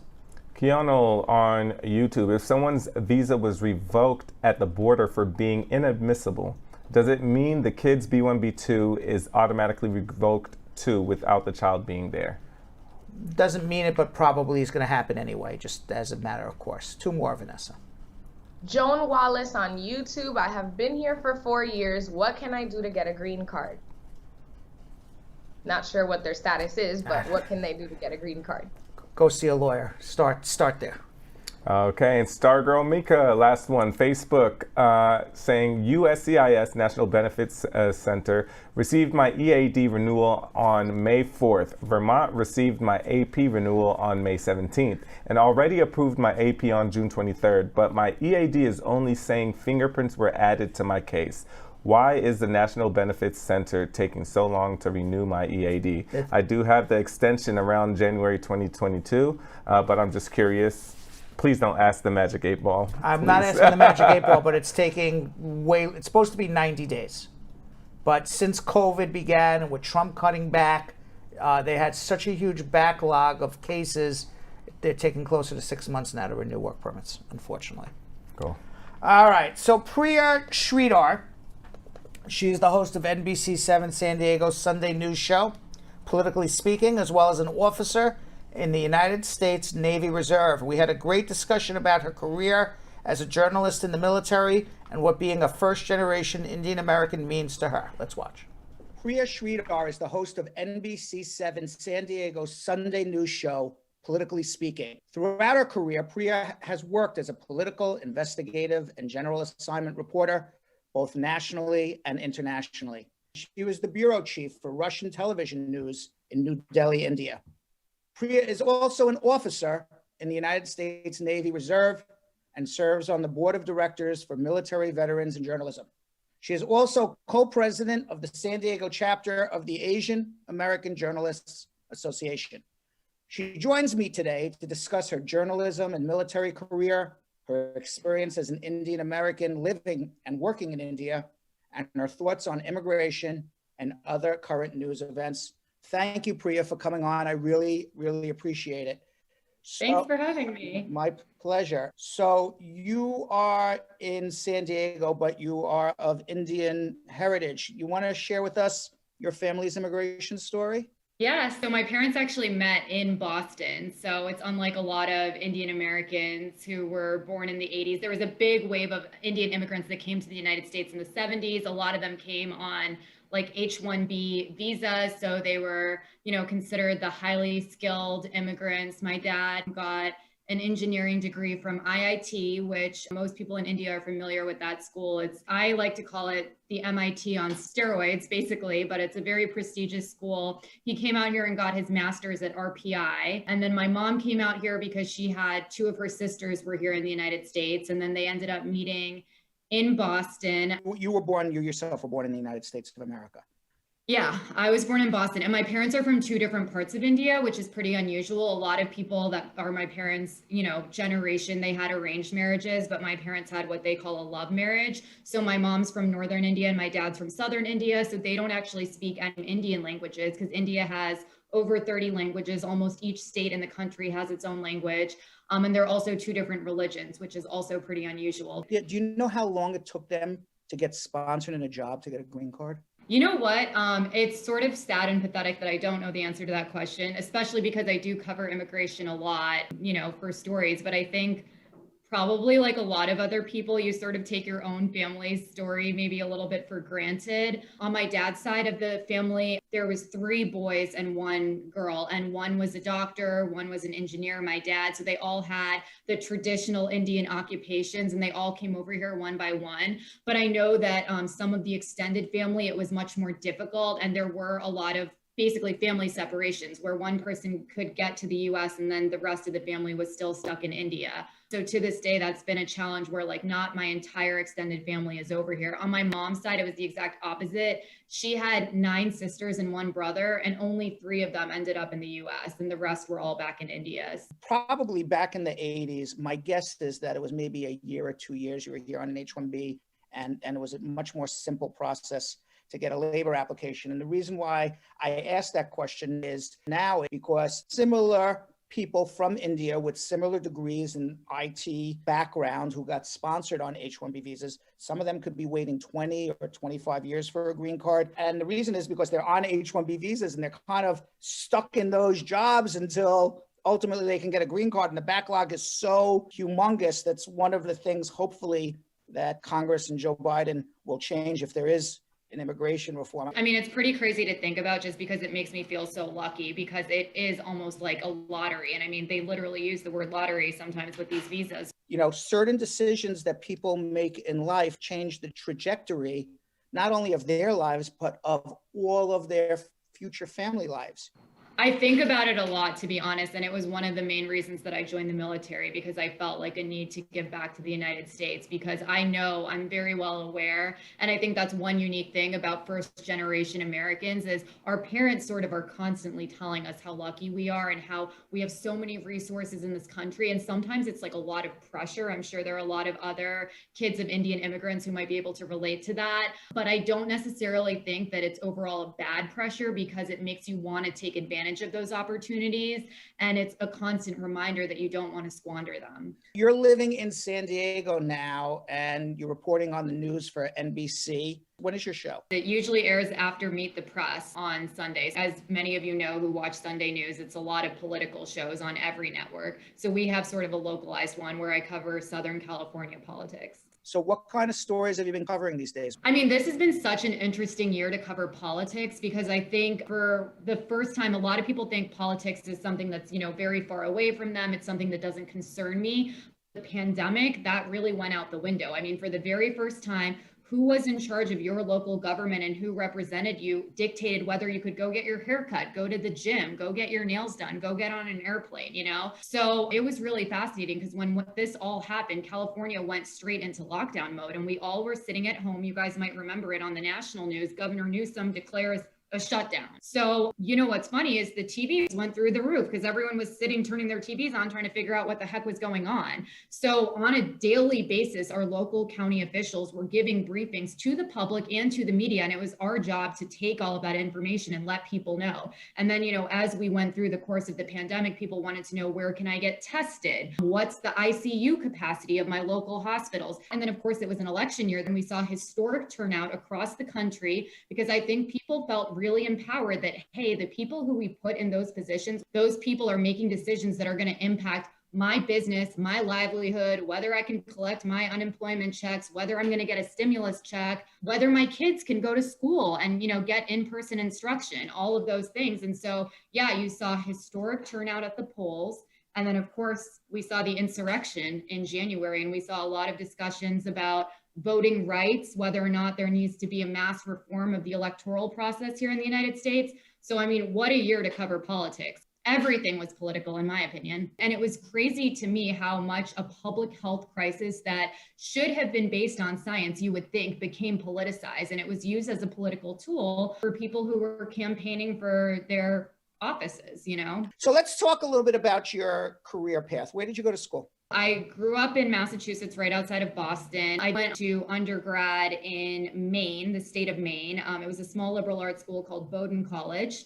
And then I got my master's degree at Northwestern University, which is outside of Chicago, and they have a really good journalism program. So I sort of had my eye on there for a while because I pretty much knew that I wanted to be a journalist since I was about 16. If not the top, in the top 2, 3, 4, 5 of journalism schools in the United States, right? Thank you. Yes, I'd like to think so. So you started off at NBC in London? So that was when I was in college. I looked up, you know, what are the things that you need to get into Northwestern? And one of the things that they were looking for was a portfolio of writing samples and preferably like journalism articles. So I actually decided to go to the Mid-Coast Maine newspaper in our area. And I said, I would love to freelance for you guys. I'd love to write stories. They were like, okay, you seem a little crazy, but sure. So I did some stories, and one of the stories I actually did was on a Marine Corps guy who went to college with me. He was enlisted, and he was part of the College Democrats of America. He was very outspoken against the war in Iraq, but then he got deployed to go to Iraq. And I thought, that's very interesting. You know, ideologically, he's super opposed to this, but now he's being deployed with the military to go serve over there. So I decided to follow him around and do a little story on him. That story ended up somehow going viral. And the next thing I know, I get a call from a producer at NBC Nightly News in New York. And he said, we would actually like to come up to Maine and do this story that you had done. Can you introduce us to this guy and show us around your school? And I was like, okay, cool. What are you going to give me? And they were like, you want something? Like, this is kind of a cool story. You could write it on your resume. And I was like, no, I kind of like want something. And so they said, what? And I said, well, I'm going to be studying abroad in London next year. Could you get me an internship at the NBC News London Bureau? Smart. Yeah, so they hooked me up with the bureau chief, and I had a little meeting with her when I went over there to study abroad. And then I ended up interning at NBC News in London. That led to an internship at CNN International in London. And then I went on to intern at CNN International in New Delhi, India.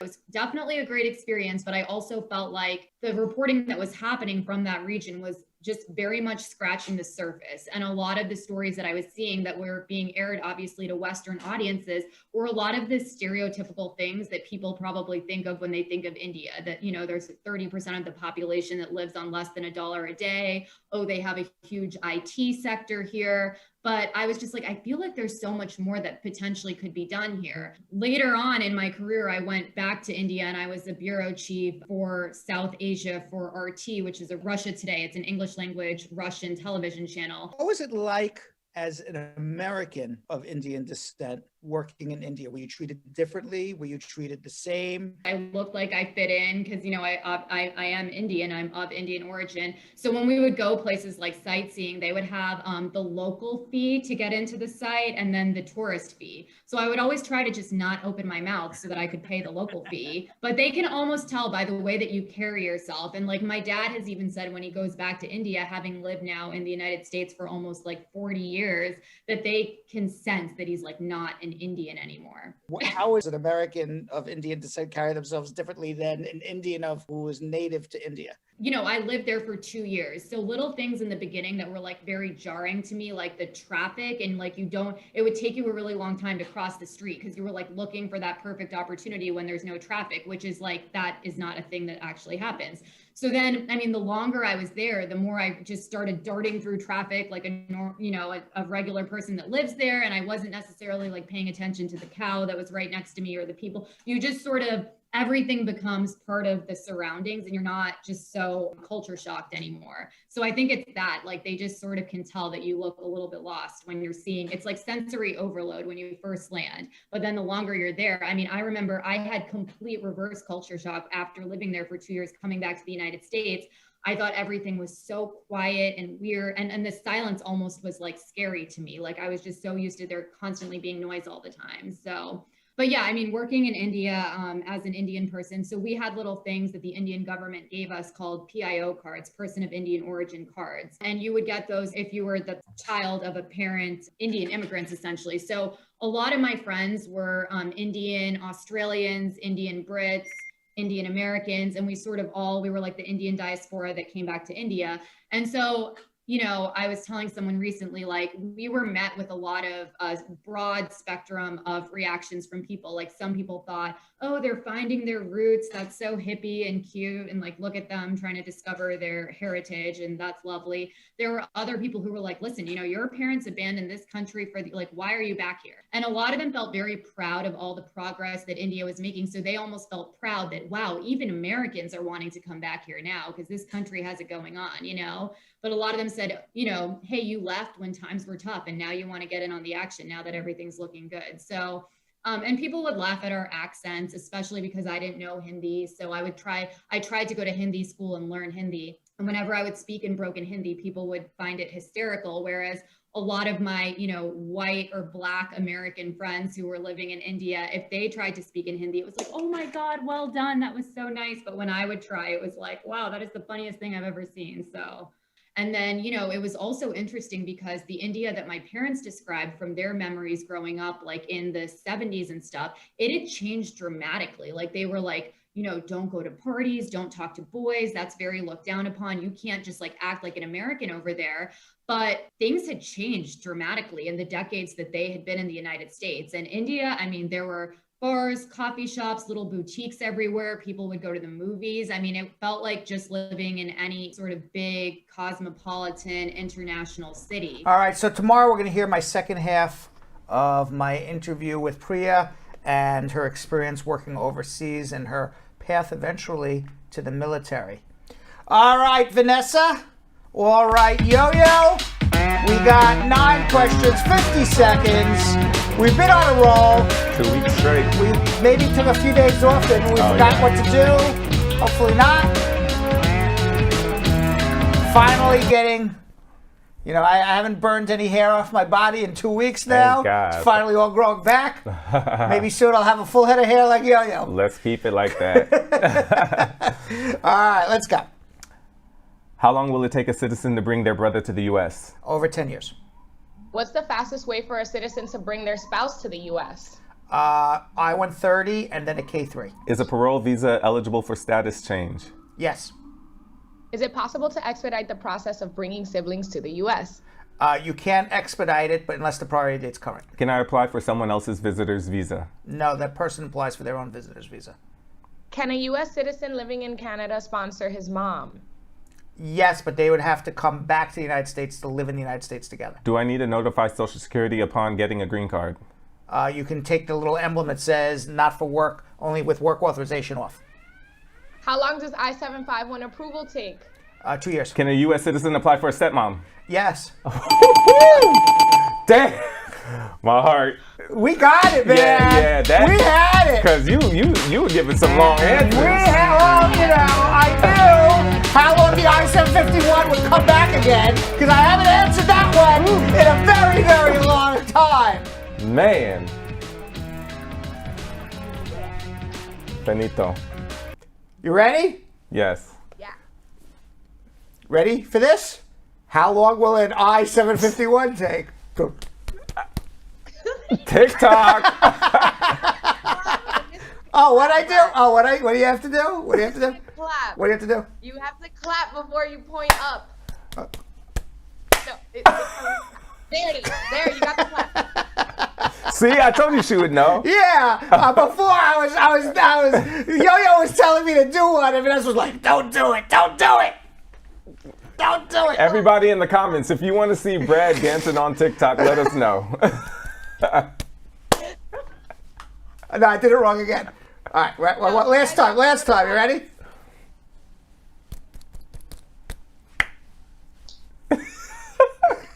We're gonna work on it. We'll work on it. I need you guys to go to my Instagram story after this because I caught Brad on the screen behind it.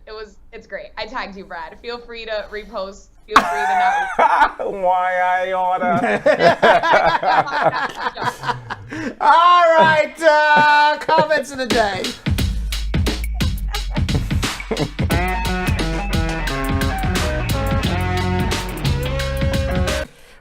By the way, comment of the day, Joe and Erica, yes, let him dance. Yes.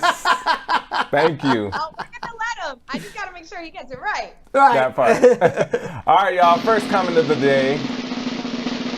Gary Maxine saying, squad up family watching from Jamaica. Can't resist still checking into my favorite evening education medium, even while on vacation. Oh, yeah. Okay. Wow. Watch it on vacation. I like that. Like it. Okay, next one. From Shaim Ahmed saying, you are doing such a great job for immigrants and the U.S. I salute your welfare efforts. Love you and your team, Mr. Brad. I salute you back. Thank you. Yes. All right, our third comment of the day. I like this one. It's pretty easy to follow. Marge Higgs says, you need to do two things. Number one, see Brad. Number two, see Brad. I thought you was going to say, number one, see Brad. Number two, see number one. Oh, right. But still correct. But still good comment. Okay. And repeat. Right. Okay, and our last comment. Mabo Tom saying, it is a messy day, but that's why Mr. Brad is so good at his work. He and the rest of his wonderful workers, they all do the best work together. God bless them all. Thank God for this show. All right. Nice. Very, very nice. Thank you all. Very great comments today.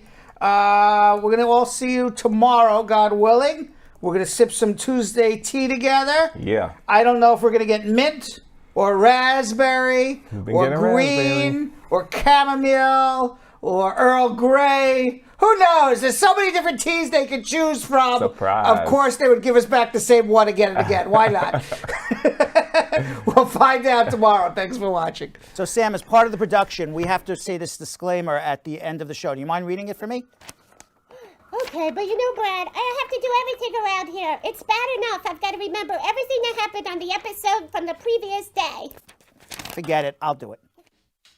The proceeding was information only and not specific legal advice. Consult an attorney about your individual situation. Prior successful results do not guarantee a similar outcome in the future. To make an appointment with the Spar and Bernstein law firm located at 225 Broadway in New York City, call 1-800-529-5465. That's 1-800-529-5465. Easy to remember, 1-800-LAWLINK. That's 1-800-LAWLINK.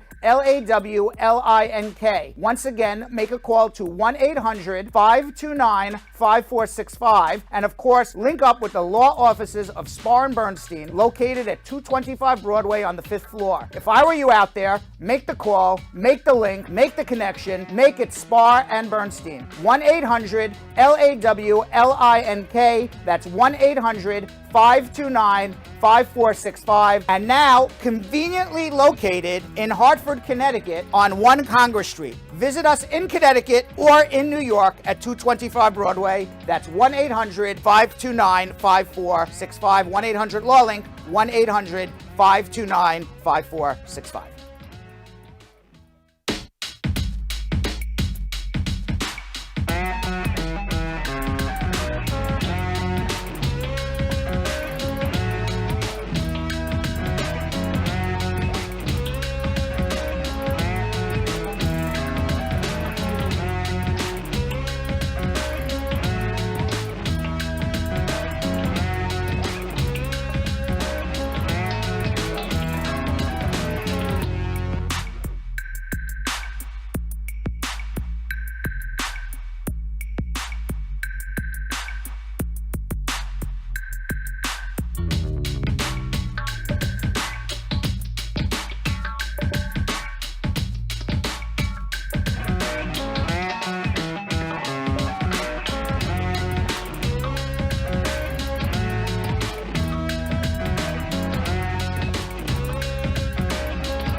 Stop it!